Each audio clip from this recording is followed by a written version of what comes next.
The refs, they stunk. Yeah, we say this all the time, but we've been saying it a lot recently. We don't like to blame the refs. It's gotten to the point where you can't not make something of it. It's insane. Look, whether you want to call the Alec Martinez play a board or a trip, I do. It's something.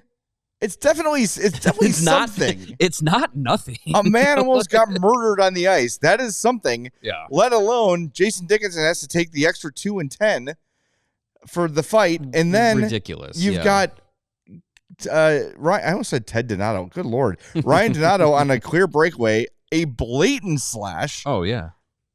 For follower of Christ Ryan Donato to freak out the way he did in that moment was wild, and he's right. Yeah, he's absolutely right. Like, what are we talking about here? And there was a play in the second period where Bedard is up against the boards, and he's got a stick like through his soul. It's like under both arms. He's getting twisted around. His stick is in the air. Yeah. Nothing. I don't know. It is bizarre. You pair this stretch up with the Bedard misconducts for whatever reasons, and then just we were talking about during the game, it also seems like it's paired with every official review that they've done in the last half of this season has not gone their way. It seems that it's way. been like, oh, that's clearly offsides. Nope. By this language in the rule book, it's not. Oh, that's clearly a goal. Well, our referee was on top of the net, so we don't get a camera angle. Get a clear of it. view, right? Like, it just seems like this stretch has been so bad with the officiating, and I'm not going to say it's just like purposefully biased against the Blackhawks, but to go through, as you said during this game, to go through a game that physical and get 0 power play time off of it. I cannot imagine that is possible, and it just seems like it keeps lining up with games against the Blackhawks. And sure, that's the team I watch the most, and that's the team I cheer for the most. So I'm so biased. I am biased, but even objectional observers have to say, like, hey, refs are kind of screwing you guys here. You had a game with 41 hits in it. This was a pretty physical game. Yeah. And you didn't find one violation by the St. Louis Blues. Are you effing kidding me? Can't believe that. You can't find one penalty to call? And, I mean, for the most part, they let him play because the Hawks got the Bertuzzi trip had to be called. Yes. Because that was I think it was Kyrou that sidestepped him and his stick was out. I mean, it was textbook. Yeah. And that was the only other call made that wasn't a fighting major or the misconduct and instigator. Yeah. So that was the only penalty called in the course of the game. And the refs probably wanted to say, "Hey, let's get this game over with. We got some March Madness to watch." I don't know what it was, but it's just getting ridiculous. And like, I don't know. Maybe there is something to is Bedard complaining too much, and the refs are tired of it. I don't care. Call the penalties, and he won't complain to you. Well, exactly. I can't say never. There's probably been a time or two.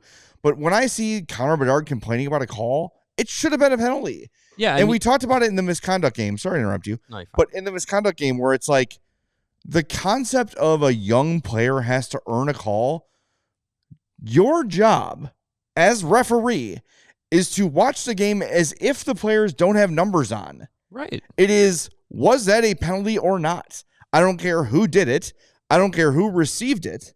Is it a penalty or not based on the letter of the law?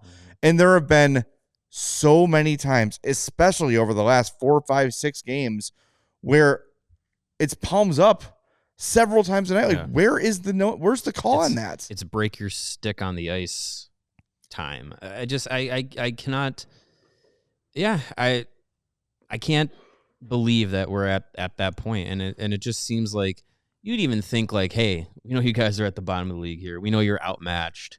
Maybe we'll give you an extra cookie here just to say, hey, sorry that you're getting killed night in and night out. But no, now we're gonna add to the problem. Right. We're gonna swallow the whistle against the team that's 31st in the league. I don't get it. And to the people, to the notion that like, oh, the coach has to scream and yell, like.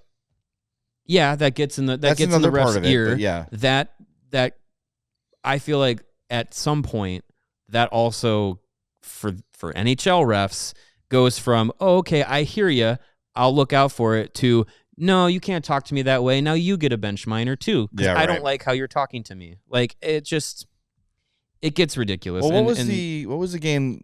Again, they're all so freaking similar, where the Hawks got a penalty call that was a little ticky-tack. Oh, it was Vancouver. Mm-hmm. And Taka complained, and like 10 seconds later, they called the ticky-tack call on the Hawks to even it up. Because he said something and got a result. And look, that's Rick Tocchet. That is a very good all-star level NHL player. It's an NHL lifer. It is a he's a coach. It is a for a long bookmaker. Time. Yes, everyone conveniently forgets about.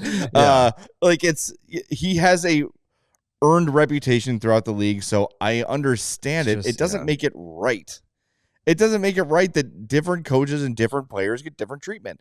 And again, if it's Sidney Crosby against Ryan Reeves, okay.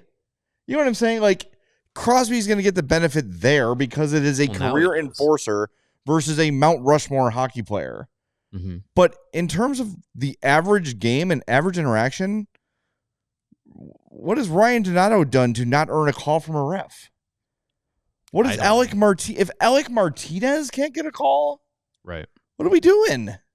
And it wasn't even like that was like Kyrou or Robert Thomas or anyone like that it was Jake Neighbors. Right. He's still a young player. Why is he got the benefit of the doubt on that play? I don't know. I just feel like if the refs don't like guys like Bedard expressing their frustrations on the non-calls or the soft calls, then call the penalties, and he won't yell at you. Like, you're called an official. You're there to officiate the rule book. Right. And I don't know. It's something that you could probably say about pretty much every game. One team can have this exact same conversation. And that's just where we're at with NHL refereeing. And it's been very long overdue that there needs to be some sort of... There has to be accountability. Yeah. It's just... It's ridiculous. And again, like, it's... And granted, they're not a good team. Like, yeah, that's true. Like, no one is denying that. Give them one... They should have had at least one power play in this game. This is... Or a penalty shot. NHL. There is no team that plays penalty-free hockey for 60 minutes. It is impossible. I can't wait till we see... There's going to be at least one playoff game this year that has 0 penalties in it. Yeah, and guys are killing each other. Yeah, I mean, that's... But I'd rather have that. Yeah, no one gets If you're just going to let it go, then let it... And just, hey, let the teams know, like, it's going to take an assault for me to call something tonight. Cool. We're on the same page. We're going to play physically. Great. Mm-hmm. Wonderful. Mm-hmm. But this especially, and I know it was Cam Fowler. He's been in the league for a long time. Yeah. So he gets the benefit of the doubt over Donato, I guess. But that shouldn't be the basis for a call. Who is more experienced and accomplished on this play? This is what, his 7th year? 6th year pro, Donato? I think so. He's been around the league. People should know him. He should have a cabin His that dad they've played gone in the to. NHL. Yes. That should be enough. I don't get it. By ref standards, he should get the benefit of the doubt at least once. Yeah. And on a call that egregious, like, that'd be called in my beer league. Right. They'd call that slashing. Right.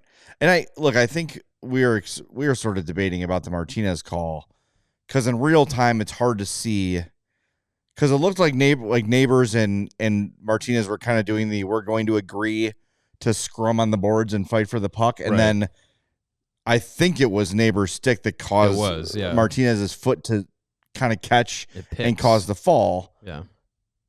But yes, it's accidental. Most penalties are accidental. Right. Yeah. Most tripping calls are accidental. The Tyler Bertuzzi didn't go like the friggin' Showtime at the Apollo. Yeah, right. And yank the feet out from under the guy. He didn't go in with that strategy. Right. The stick got in the way and it was a penalty. So I don't know. It's not only we could Zapruder film it, but it also, at least it should have been at least a boarding in my opinion, because he's going in there. It's not a wrap up. It's a push. Guy to stick. I feel bad for Martinez because like this is a season that, it's he might be the next to be like, this is my last year or whatever. And he came in and has endured this season. He's been the veteran mentor, one of them on the blue line, and he's had a good impact with guys like Alex Vlasic, and he's dealt with his own injuries, and he's got a baby on the way, and now he gets crushed into the boards in game 70, and nothing comes of it. It's rough. Yeah, really aggravating. We all silly like the mayor.